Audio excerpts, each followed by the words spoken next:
Praise the lord, హల్లెలూయా. దేవుని మహిమ కలుగును గాక.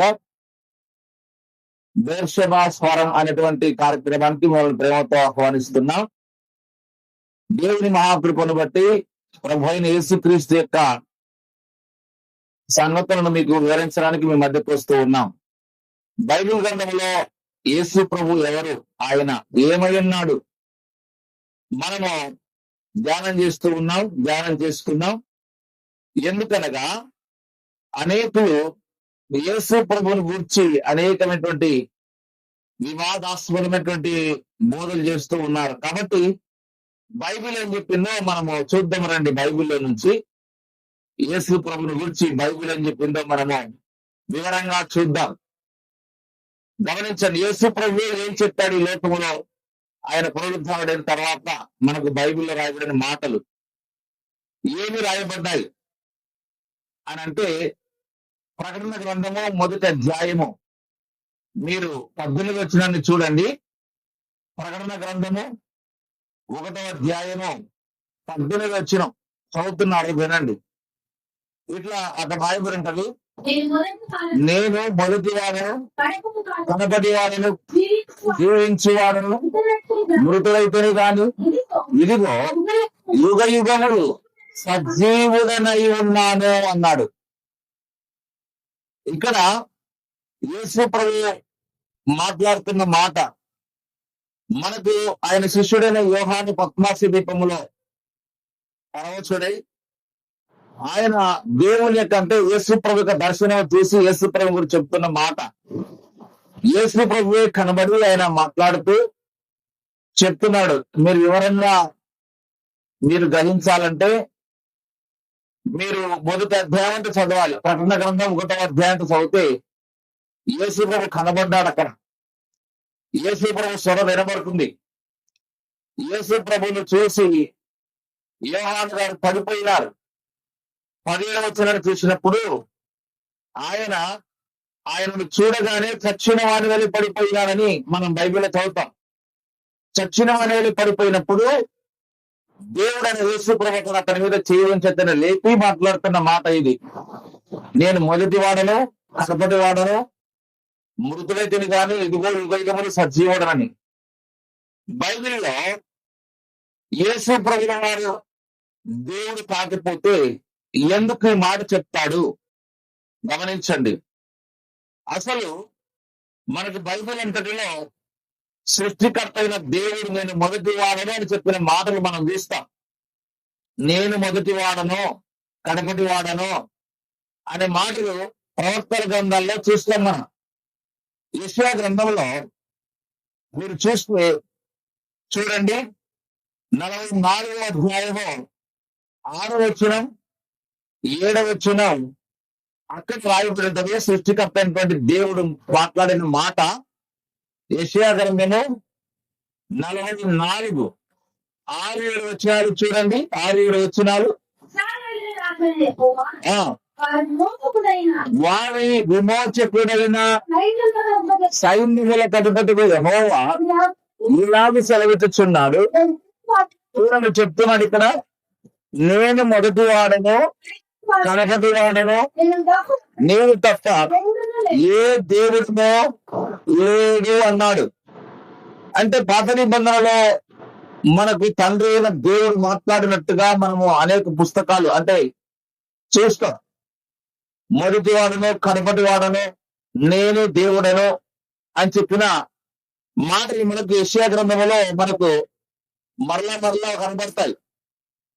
చూడండి, 47వ అధ్యాయము 12, 13 చూడండి. యెషయా గ్రంథము 48, 12, 13 చూడండి. యెషయా గ్రంథము అక్కడ కూడా విధంగా మనం చూస్తాము.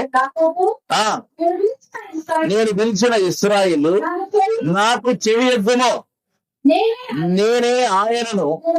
ఇక్కడ చెప్తున్నాడు చూడండి, నేనే ఆయనను, నేను మొదటి వాడను, కనపటి వాడను, నా హస్తము భూమికి పునాది వేసెను, నా కుడి చెయ్యి ఆకాశ వైశాల్యమును వ్యాపింపజేసెను, నేను వాటిని పిలువగా ఒక్కటి తప్పకుండా అవన్నీ నిలిచును అన్నాడు. ఇక్కడ ఎవరని మాట్లాడుతున్నాడు ఇక్కడ అంటే, నేను సృష్టికర్తనని చెప్తున్నాడు.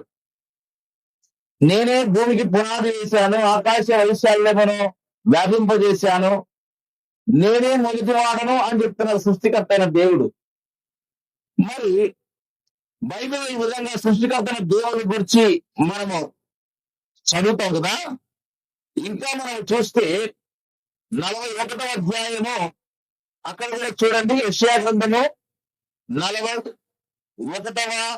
అధ్యాయము 4వ వచనం కూడా చూడండి. 4వ వచనం అక్కడ కూడా రాయించారు, ఎవరు దీన్ని ఆలోచించి కలిగించేనో ఆది నుండి మానవంశన పిలిచిన వాడనైన యెహోవాను నేనే చెప్తున్నారు. ఇక్కడ కూడా నేను మొదటి వాడను కడవరి వారితో ఉండేవాడను అంటున్నాడు. దేవుని ఎందుకు కలుగును కాక.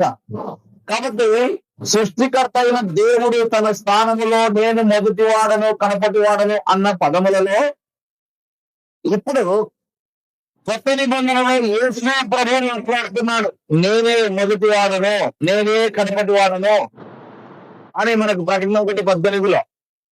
కాబట్టి యేసు ప్రభువుని మనం ఏమనాలి? ఆయన చెప్తున్నాడు, నేనే మొదటి వాడు, నేనే కనపటి వాడు, మృతులెత్తిన కానీ యుగయుగములు సజీవుడను నేనే అంటున్నాడు. ఇంకా ఏం చెప్తుంది బైబిల్ మనకు? ప్రకటన గ్రంథము 1వ అధ్యాయము 20వ వచనం చూడండి. ప్రకటన 1:8 యేసు ప్రభుల వారు ఆయన గురించి రాయబడిన మాట ఇక్కడ రాయబడి చూడండి. అల్ఫాయు ఓమెగయు, నేనే వర్తమాన భూత భవిష్యత్తు కాలములలో ఉండవాడను నేనే అని సర్వాధికారి దేవుడు ప్రభువు సెలవిస్తున్నాడు. ఇక్కడ కూడా చెప్తున్నాడు. అంటే అల్ఫాయు ఓమెగయు అంటున్నాడు. అల్ఫాయు ఓమెగయు వర్తమాన భూత భవిష్యత్తు కాలంలో ఉండవాడను నేనే అంటే గమనించండి, భూతకాలం గతించిపోయిన కాలం, వర్తమాన ప్రజెంట్ కాలం, తర్వాత భవిష్యత్తు జరగబోయే కాలం. మనకు తెలుసు కదా, పాస్ట్ ప్రజెంట్ ఫ్యూచర్ అని మనం చూస్తాం. కాబట్టి గతించిపోయిన కాలంలో ఉన్నాను, తర్వాత వర్తమాన కాలంలో ఉన్నాను, భవిష్యత్తులో ఉండబోయేవాడని నేనే అంటున్నాడు. ఇంకా మనం చూస్తే ప్రకటన గ్రంథము 22వ అధ్యాయము చూడండి. ప్రకటన 22, 12, 13 వచనాలు చూడండి. ఇక్కడ కూడా ఏరాయబడిందో ప్రకటన గ్రంథము, ఇదిగో త్వరగా ఎదుర్చున్నాను, వాని క్రియల చొప్పున ప్రతివానికి చుటకు నేను సిద్ధపరిచిన జీతము నా యొద్ద ఉన్నది. నేనే అల్ఫాయు ఓమెగయు మొదటి వాడను కనపటి వాడను ఆదియు అంతటినై ఉన్నాను అన్నాడు. ఇక్కడ కూడా యేసుప్రభు మాట్లాడుతున్నాడు. గమనించండి, యేసుప్రభు చెప్తున్న మాట ఏంటంటే, నేను త్వరగా వచ్చున్నాను అంటే వచ్చేది కూడా ఆయన ఈ లోకానికి. మనకు తెలుసు కదా, యేసు ప్రభు ఆయన పునరుద్ధరణ తర్వాత మేఘాల మీద కొనిపోబడ్డాడు. కొనిపోబడినటువంటి ఆయన నేను మళ్ళా వస్తా అని చెప్పాడు. ఆయన మనకు తెలుసు. అపోస్తలుల కార్యములు 1వ అధ్యాయము 11వ వచనం ప్రకారము, ఇదిగో ఆయన శిష్యులు చూస్తూ ఉండగా ఆయన ఆకాశ మేఘారుడై మరమున కొనిపోబడినాడు. కొనిపోబడిన తర్వాత అక్కడ ఉన్నటువంటి వాళ్ళు ఆకాశం వైపు తేలి చూస్తూ ఉంటే ఆయన గురించి చెప్పినటువంటి సాక్ష్యం ఏమిటనగా, బైబిల్లో మనం చూస్తాము చూడండి. అపోస్తలుల కార్యములు 1వ అధ్యాయము 11వ వచనాన్ని చూడండి. 11వ వచనాన్ని, మనుషులారా మీరందరూ నిలిచి ఆకాశంలో చూస్తున్నారు, మీ వద్ద నుండి పరలోకానికి చేర్చుకునబడిన ఈ యేసు ఏ రీతిగా పరలోకమే వెంట మీరు చూచితులో ఆ రీతిగానే ఆయన తిరిగి వచ్చునని వారితో చెప్పాను. ఆయన ఆకాశ మేఘారుడి కొనిపోబడినాడు యేసు ప్రభు. కొనిపోబడిన తర్వాత బైబిల్లో వాళ్ళ ఆకాశం వైపు తేరి చూస్తున్నారు. అక్కడ ఉన్నటువంటి వాళ్ళందరికీ కూడా తేరి చూస్తా ఉన్నప్పుడు అక్కడ పరలోకం నుండి ఒక స్వరం వినబడతా ఉంది. వాళ్ళు పరలోకాన్ని చూస్తూ ఉన్నారు. పరలోకాన్ని చూస్తున్నటువంటి ఆ వారికి అక్కడి నుంచి దేవుని పడుతుంటే, గలైన మనుషులారా మీరెందుకు ఆకాశం వైపు పేరు చూస్తున్నారు, మీ ఇద్దరు నుండి పరలోకం చేర్చుకోకుండా ఈ యేసు ఏ రీతిగా పరలోకం అయితే మీరు చూపుతారో ఆ రీతిగానే ఆయన తిరిగి వచ్చినని వారితో చెప్పాను. అంటే ఇప్పుడు వెళ్ళాడు పునరుద్ధానుడై, మళ్ళా వస్తాడు అని చెప్పాను. దేవుడు అక్కడ మాట్లాడుతున్న మాట గమనించండి దేవుని బిడ్డలారా. కనుక యేసు ప్రభువు ఆయనే మొదటివాడు, ఆయనే కడపటివాడు, ఆయనే భూత వర్తమాన భవిష్యత్తు ఉన్నవాడు, ఆయనే ఆకాశ మేఘాలలో తిరిగి రాబోతున్నాడు. కాబట్టి యేసు ప్రభువే ఆది అంతమైనప్పుడు ఆయన ఎలా దేవుడు కాదు? దేవుడు కాదని ఎలా చెప్పగలం మనము? ఆయన చెప్పుకుంటున్నాడు నేను మొదటి వాడను కడపటి వాడనని. ఆయన చెప్పుకుంటున్నాడు ఆది అంతమై ఉన్నానని. ఆయన చెప్పుకుంటున్నాడు నేను ఇదిగో త్వరగా వచ్చుచున్నానని. కాబట్టి వచ్చి వారి క్రియలు చెప్పిన ప్రతిఫలం ఇస్తారని ఆయన చెప్పినప్పుడు ఆయనే దేవుడై ఉన్నాడు. ఆయనే వచ్చి గమనించండి ఈ భూమి మీదకి సమస్త మానవులకు తీర్పు తీర్చబోతున్నాడు. బైబిల్ చెప్తుంది మనకు. ఆయన ప్రతి వారికి మొదటిసారి వచ్చినాడు. ఆయన అనేకుల కొరకు విమోచనకరంగా ప్రాణం పెట్టాడు. రెండోసారి వస్తున్నాడు. ఆయన అనేకులకు తీర్పు తీర్చడానికి. ఎవరైతే యేసు ప్రభువును దేవుడిగా అంగీకరించారో, ఎవరైతే యేసు ప్రభువును రక్షకుడిగా అంగీకరించారో, ఎవరైతే నమ్మరో యేసు ప్రభువును, వారికి తీర్పు తీర్చడానికి ఆయన వస్తూ ఉన్నాడు. బైబిల్లో మనం స్పష్టంగా మనం చూస్తాం దేవుని బిడ్డలారా. కాబట్టి యేసు ప్రభు దేవుడు అని స్పష్టంగా ఉంది. పాత నిబంధనలో యెహోవా దేవుడు మొదటివాడునంటే, కొత్త నిబంధనలో యేసు ప్రభువే మొదటివాడు అంటున్నాడు. కనుక ఈయనే యేసు ప్రభు, ఆయనే మొదటివాడు, ఆయనే కడపటివాడు, ఆయనే మృతుడై తిరిగి లేచిన వాడు, ఆయనే ఆకాశ మేఘాలను త్వరగా రాబోతున్నవాడు. వచ్చి ఏం చేస్తాడంటే తన నమ్మిన బిడ్డలను తీసుకొని పోతాడు. యేసు ప్రభు చెప్పారు మాట చూడండి. మనకు యోహాను సువార్త 14:3 యేసు ప్రభు ఏం చెప్పాడు చూడండి. యోహాను సువార్త 14:3 నేను వెళ్ళి నీకు స్థలము సిద్ధపరచిన ఎడలా నేను ఉండు స్థలంలో నేను ఉండి రాకుండా మరలా వచ్చి నా యొక్క ఉంటప్పుడు నిన్ను నన్ను తీసుకొని పోతానంటాడు. ఎవరైతే నమ్మినారో, ఎవరైతే యేసు ప్రభువును విశ్వాసం ఉంచినారో, ఎవరైతే దేవుని ఆయనను ఆరాధిస్తున్నారో వారు తీసుకొని పోతాడంట. అందుకే 14 చెప్పే ఏం చెప్పాడంటే, మీ హృదయాలు కలవరపడనీయకుడి, దేవుని యందు విశ్వాసం ఉంచుతున్నారు, నా యందునే విశ్వాసం ఉంచుడి అన్నారంటే. దేవుడని మీరు నమ్ముతున్నారు కదా పాతకాలంలో, అదే విధంగా ఇప్పుడు నా యందు విశ్వాసం ఉంచండి అన్నాడు. గమనించండి. కాబట్టి యేసు ప్రభు దేవుడు అని క్లియర్ గా మనం వచనాలు చూస్తూ ఉన్నాం.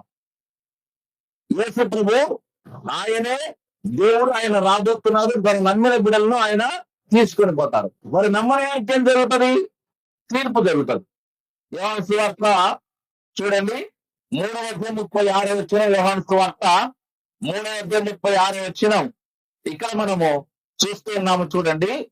యోహాను 3:36 కుమారుని యందు విశ్వాసముంచువాడు నిత్య జీవము గలవాడు, కుమారునికి విధేయుడు కానివాడు జీవము చూడని గాని దేవుని ఉగ్రత వాని మీద నిలుచును.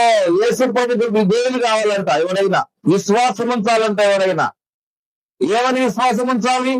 దేవుడు ఆయన, దేవుని కుమారుడు ఆయన, మానవుడిగా వచ్చేటువంటి వాడు ఆయన అని విశ్వాసం వచ్చినప్పుడు వాడు ఏం చేస్తాడంటే నిత్య జీవం గలవాడవుతాడు. అంటే పరలోకం చేస్తాడు. ఎవరైతే యేసు ప్రభువుకి విధేయత చూపడో వాడు జీవం చూడడం వారి మీద దేవుని ఉగ్రత ఉంటుంది. కనుక మీరు ఉగ్రత పాలు కాకుండా ఉండాలంటే యేసు ప్రభువుని నమ్మాలి, యేసు ప్రభు దేవుడిగా అంగీకరించాలి. మీరు నిత్య జీవం పొందాలంటే యేసు ప్రభువుని అంగీకరించాలి. కాబట్టి యేసు ప్రభువుని అంగీకరించి దేవుడుగా, ప్రభువుగా, రక్షకుడిగా ఆయన విశ్వాసం ఉంచి నిత్య జీవంలో ప్రవేశించాలని మనం చేయొచ్చు. ఈ మాటలను ముగిస్తున్నాను. మీ కొరకు ప్రార్థన చేస్తాం. పరిశుద్ధుడైన తండ్రి, గొప్ప దూరమైన యేసు నీకు వందనాలు. మీరు మృతువాడు, కడపటివాడు, మృతులకు సజీవుడై ఉన్నావు తండ్రి. భూత వర్తమాన భవిష్యత్ కాలంలో ఉన్న మీరు ఇదిగో పరలోకములో సింహాసనాసీనుడైన మీరు తిరిగి రాబోతున్నారు. నిన్నందరి బిడ్డలకు నిత్య జీవం ఇవ్వబోతున్నారు.